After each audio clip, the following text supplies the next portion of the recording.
Abay, diretsahan na nga ba tayo, ha?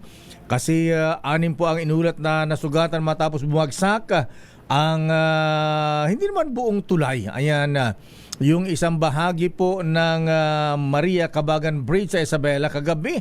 At dito'y apat na sakyan ang sinasabing nahulog sa ilog. Kabilang isang truck at dalawang SUV at isang motorsiklo. Nasa ating linya po mabigan ang Regional Director ng DPWH Region 2, si Director Matias Malenab. Director Malenab, sir, magandang umaga na Imbang Bigat, Apo Director. Good morning po, Imbang Bigat. Po yung sir, at sa lahat ng nakikinig po sa inyong programa.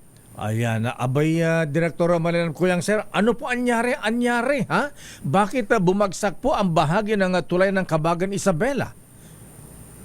Ang based sa initial assessment namin kagabi, nung pumunta ako together with my engineers, ay nakita po namin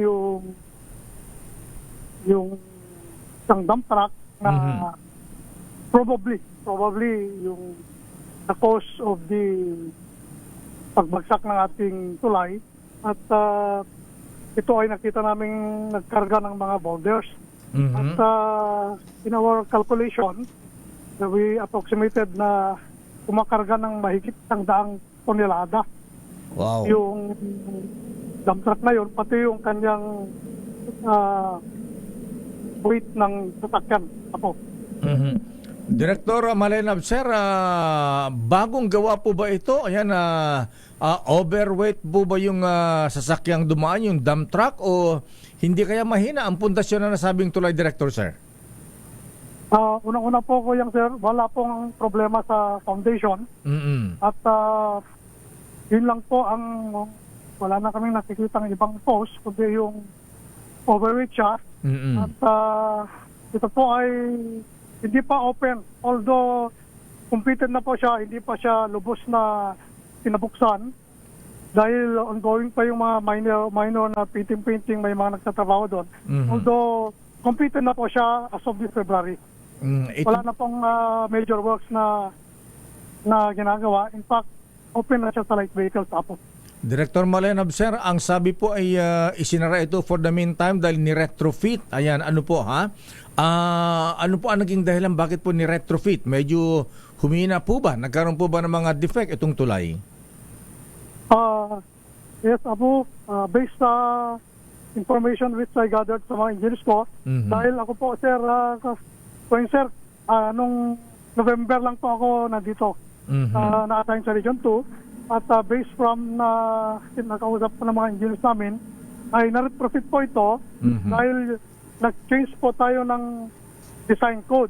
Kasi nung dinasign yung tulay, ang existing code is yung 1998 po.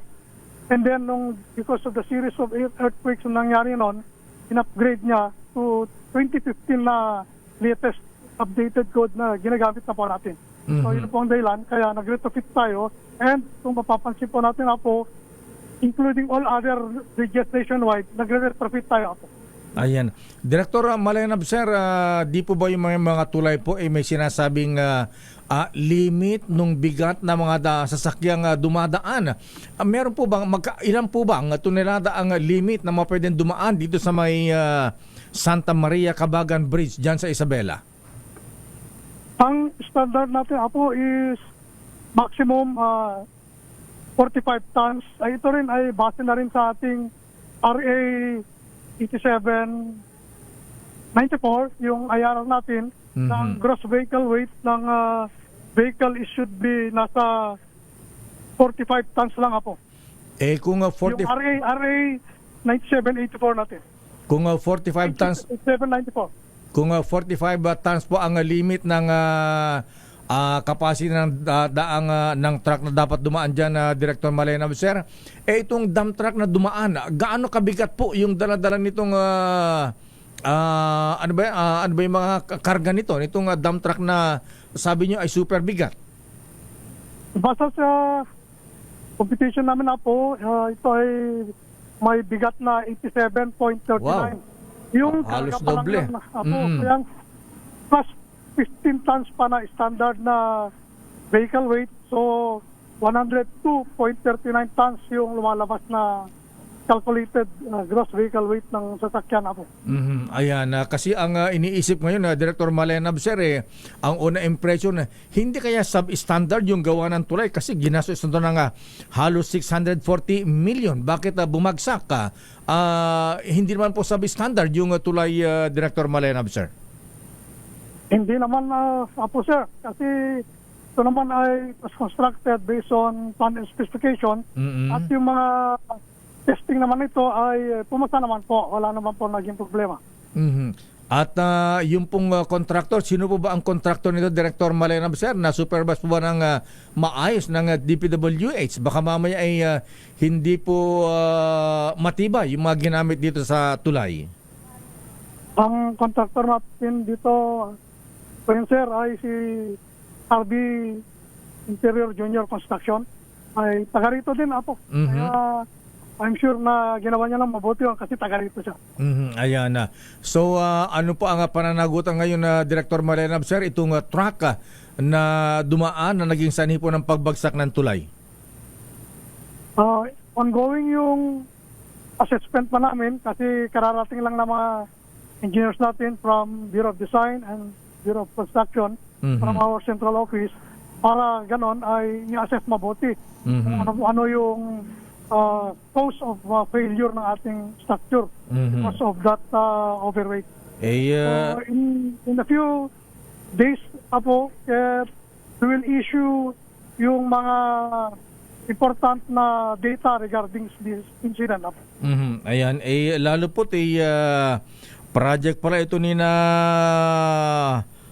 Deputy Speaker Tony Pet Albano at Governor Rodito Albano at si Secretary Manuel Bunoan, Director Malenab sir. Ito sir, project po ng Government of the Philippines po sir. Ganun ba? Yes, this was funded under GAA natin. Series of funds ito based on our GAA and under MICA ito sir. Yung multi-year contracting authority natin. Ayan. So anyway, para maiwasan po ang pagdududa, ang DPWS po ba ay nakahanda rin pong maimbestigahan dito sa nangyaring aksidente ng pagbagsak ng tulay, Director Malenab sir? Yes, sir. We are ready. In the name of public service, transparency, and accountability, we are open to any investigation. And in fact, dito na ngayon mga experts natin sa central office to assess really kung ano yung naging dahilan ng pag-fail ng ating struktura. Pero sa ngayon po, ano ang nakita nyo nga dahilan? Yung overweight talaga na dump truck na may mabigat na sakay, 100 tons kanyo ang dahilan ng pagbagsak ng tulay, Director sir? Most probably, po ko yung sir. Ayan, At yung issue ng substandard, wala namang ganyang usapin, Director? Nagtanong naman ako sa mga kasama ko dito, kaya wala namang ganong issue na sinasabi sa akin. Okay. Director Matias Malenab sir, just again po, thank you and good morning. At sana nga po ay sumurenda na. Tumakas daw yung driver ng truck. As per information, this morning hanggang ngayon di malocate yung driver. Ayan. Teka muna, saan ba galing yun at saan pupunta? Bakit yan dumaan? We penetrate namin last night when we were at the site. Most probably galing sa western part of Isabela or probably Kalinga area kung nasaan yung mga boulders natin. Kasi doon sa immediate area wala naman po ng source ng boulders doon. Okay. So probably somewhere western part of Cagayan or Isabela. Okay, Director Matias Malenab Kuyang sir, maraming salamat. Good morning, naimbagang bigata po. Yaman po. Thank you po. Mga kaibigan, Director Matias Malenab, Regional Director ng DPWH Region 2. Damdamin.